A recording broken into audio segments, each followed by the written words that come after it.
Oyez! C'est le mois d'avril et un tout nouveau chapitre de l'histoire des 12 coffrets de Goraden le Foll arrive. Mais qu'est-ce qu'on fait avant, hein? Eh ben on dit merci, bien entendu. Alors merci à Armel, Thibaut qui nous écoute depuis la Finlande, Baptiste et Émilie pour leurs jolis dessins. Merci également à Oscar pour son gentil courrier. Je vous rappelle que l'énorme histoire de Goraden, ainsi que toutes les autres, sont en vente sur Audible, mais aussi et surtout dans la taverne sur le blog du Chevalier Orange. N'hésitez pas à venir faire un petit tour pour voir le château en papier ou la carte d'Anjulia, et bien entendu laisser un gentil commentaire ou un joli dessin. Je vous souhaite une bonne écoute et vous dis à très bientôt pour de nouvelles aventures. Ne mangez pas trop de chocolat. Et d'ici là, en fait si, mangez du chocolat. Et d'ici là, surtout, prenez bien soin de vous. Chapitre 4. En avril, ne te découvre pas d'un fil. Le paladin était rentré au château Orange avec en sa possession le fameux 3e coffret. Il était fourbu, mais le temps lui était compté.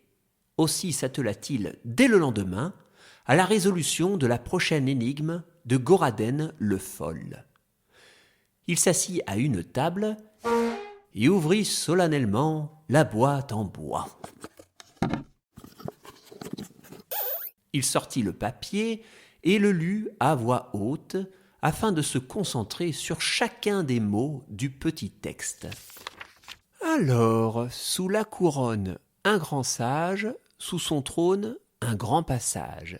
Il vous faudra avancer avec raison, cette fois le piège n'est pas la question. Eh ben, si le piège n'est pas la question, c'est que l'énigme est à prendre avec simplicité. Une couronne, c'est au château du roi que je dois me rendre, je pense. Ça fait plus de 1000 ans que ce château est habité par la famille royale. C'est sûrement la bonne piste. Le grand sage, c'est le roi. Quant au grand passage, il se trouve visiblement sous le trône de sa majesté. Je lui demanderai gentiment de le déplacer. Allez, en route.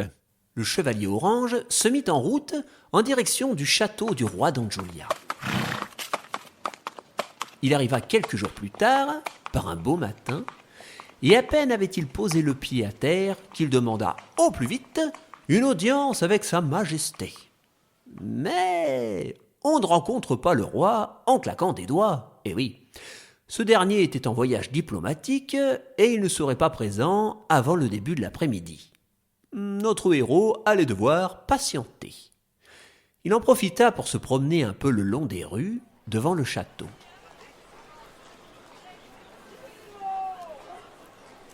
Il y avait là un marchand qui présentait sa collection de vêtements. Chaque client qui passait repartait avec des sacs remplis de linge. Le vendeur devait être vraiment doué. Et un vendeur aussi doué, le paladin n'en connaissait qu'un. « Oh, je me disais bien que c'était vous, Jean-Paul Touneuf, le grand couturier et maître vendeur. Comment allez-vous, mon ami ?»« Oh, chevalier orange, quelle joie de vous revoir. J'espère que vous allez bien. Que faites-vous dans la région? Vous venez visiter la capitale ?»« Non, je dois m'entretenir d'une affaire très importante avec le roi. » Et le chevalier expliqua à son ami Jean-Paul Touneuf toute l'histoire concernant les coffrets de Goraden le Foll. Le marchand resta abasourdi par le récit du paladin. « Effectivement, ça ne rigole pas. Il vous faut voir le roi au plus vite. Mais rassurez-moi, vous n'allez pas vous présenter à lui ainsi accoutré. »« Quoi ? Je suis toujours habillé de la sorte. Une armure, sobre, pratique. Et puis l'armure, ça va avec tout. »« Ah oui, mais là vous n'allez pas croiser le fer, mon ami. Vous allez rencontrer sa majesté devant la cour. Je dois absolument vous arranger pour cet après-midi. »« Non, ne vous donnez pas la peine. »« Chevalier, si vous devez convaincre tout le monde de l'urgence de la situation, vous serez bien plus crédible en vous présentant avec une toilette un tant soit peu soignée. Surtout qu'on ne demande pas tous les jours à un roi la permission de déplacer son trône pour chercher un passage secret. Allons, venez ici que je prenne vos mesures. Vous avez pris un peu de bidon depuis la dernière fois. Un petit peu peut-être, oui. Voilà, Allez, je vais voir ce que j'ai à vous proposer. Alors, ça, ça et ça, voilà. Commençons par une belle tunique. C'est obligé, les choses sur les côtés? Ce sont des volants en dentelle. C'est pour être à la mode. Mais c'est tout bizarre. Et puis quand je bouge, c'est tout serré de partout. Et en plus, ça froufroute. Ça quoi? Ça froufroute. Comment ça froufroute? Bah quand je bouge. Écoutez. Froufroute, froufroute, froufroute, froufroute, froufroute, froufroute, froufroute, froufroute. Vous entendez? Bizarre, non? Mais c'est le bruit du tissu. Allez, enlevez ça. Nous allons essayer ces jolies bottes. Ouf, là là là là. Oh, c'est serré, hein? Ce n'est pas très confortable. Mais c'est parce qu'elles sont neuves. Je n'aime pas trop. En plus, elles crouitent. Elles crouitent. Non mais de mieux en mieux. Je n'invente rien. Écoutez quand je marche. Crouit, crouit, crouit, crouit. Vous n'allez pas me dire que c'est normal, ça. Oh, vous vous attardez sur des détails. Allez, n'y pensez plus. Enlevez les bottes.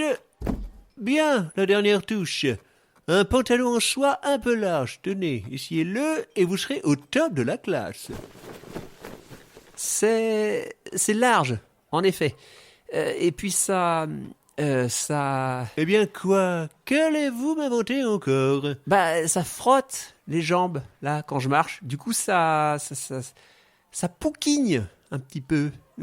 Ça pouquigne. Oui, du verbe pouquigner. Écoutez quand je marche. Pouquine, pouquine, pouquine. Vous voyez? Ça frotte, hein? Et du coup, ça pouquigne. Vous me désespérez. Enfin, vous voilà fin prêt pour être reçu par le roi. Midi passa, et il fut bientôt l'heure pour le chevalier d'aller se présenter devant son monarque. Il entra dans la salle du trône avec Jean-Paul tout neuf afin d'attendre sa majesté.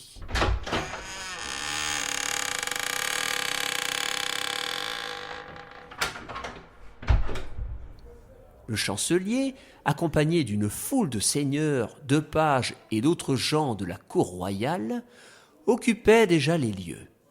Tous avaient un petit quelque chose à traiter avec leur souverain, et nos deux pauvres amis durent se diriger vers le fond de la salle pour attendre leur tour. Au fur et à mesure qu'ils traversaient la pièce en marchant, le paladin se sentait de moins en moins à l'aise. Oh, je suis sûr que tout le monde me regarde. Et moi, je crois que vous en rajoutez. Et je ne rajoute rien du tout. Je crouite, je froufroute, je pouquigne. Oh, me v'là beau. Une vraie bête de foire. Soudain, un page suivi du roi fit son entrée. Le roi Lahir le 8e, dit Lahir le Juste, grand monarque du royaume d'Anjulia. Eh oui, c'est moi. Je sais. Après que tout le monde eut traité ses affaires, ce fut au tour du chevalier Orange et de Jean-Paul tout neuf de s'entretenir avec le roi. Jean-Paul tout neuf enchaîna les révérences et les politesses, respectant à la lettre le protocole à suivre lorsqu'on s'adressait à sa majesté. Le chevalier, quant à lui, opta pour une approche un peu plus sobre. Coucou. Mon cher chevalier Orange, comment allez-vous? Est-ce vous que j'entends froufrouter et pouquigner depuis tout à l'heure? J'en ai bien peur, majesté. Je dois m'entretenir avec vous à propos d'une menace qui plane sur tout le royaume. En 10 minutes, notre héros expliqua la situation au roi. À ces mots, le monarque fit une bien drôle de tête. Vous voulez que je me lève de mon trône royal pour déplacer mon trône royal pour fouiller sous mon trône royal? C'est un peu l'idée, je ne vous le cache pas. Bon, alors attendez, je vérifie mon agenda royal. Après la réunion, je vais essayer une nouvelle armure. En route, je dois faire une petite course et prendre du pain. Oui, c'est important ça, hein? Oui, sinon, Il y aura encore plus de pavés au seigle à la boulangerie. Oh, mais je n'arriverai jamais à l'heure chez l'armurier. Ah, à moins que j'envoie mon chambellan chercher le pain. Ça sert à ça aussi, non, un chambellan? Je ne sais pas s'il sert à ça. D'ailleurs, il me sert à quoi, finalement, ce monsieur?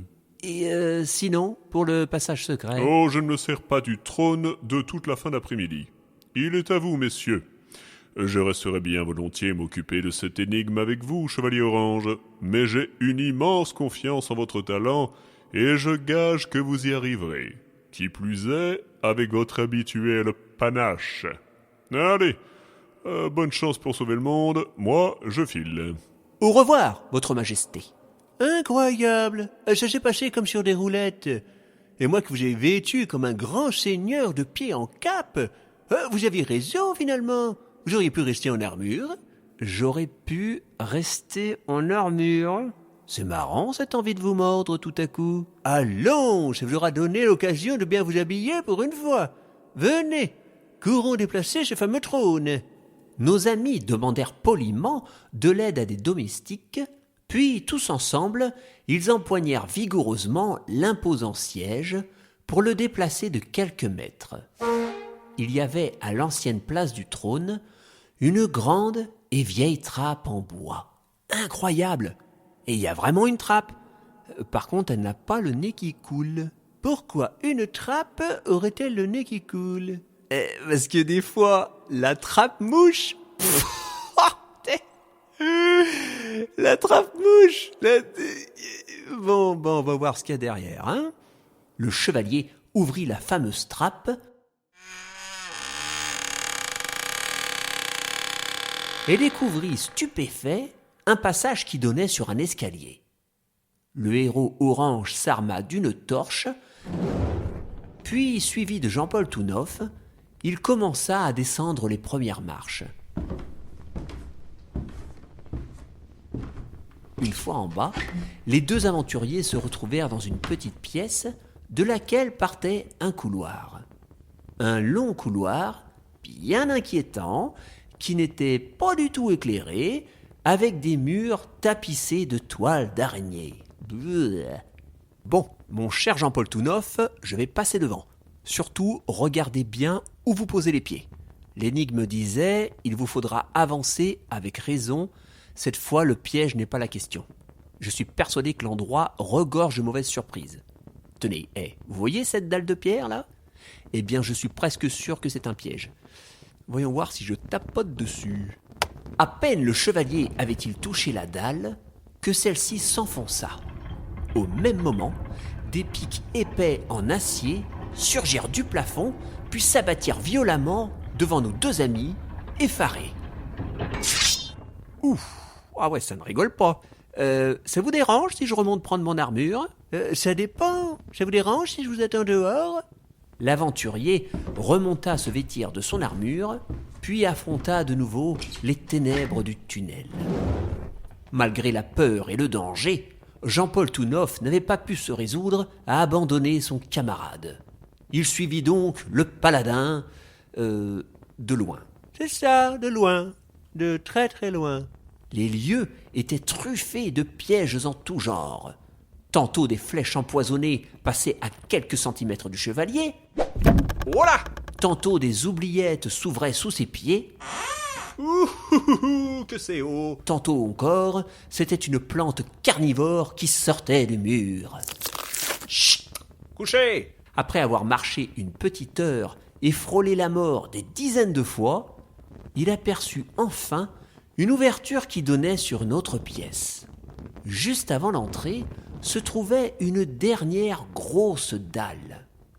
Au moment où le chevalier l'activa de la pointe du pied, sortirent d'on ne sait où un squelette maléfique avec des épées empoisonnées et enflammées, un requin affamé qui portait une armure, une énorme pierre trempée dans de l'acide, des boules de feu, des serpents enragés et un golem de lave en fusion qui tenait sur l'épaule gauche un canon et sur la droite un percepteur d'impôts.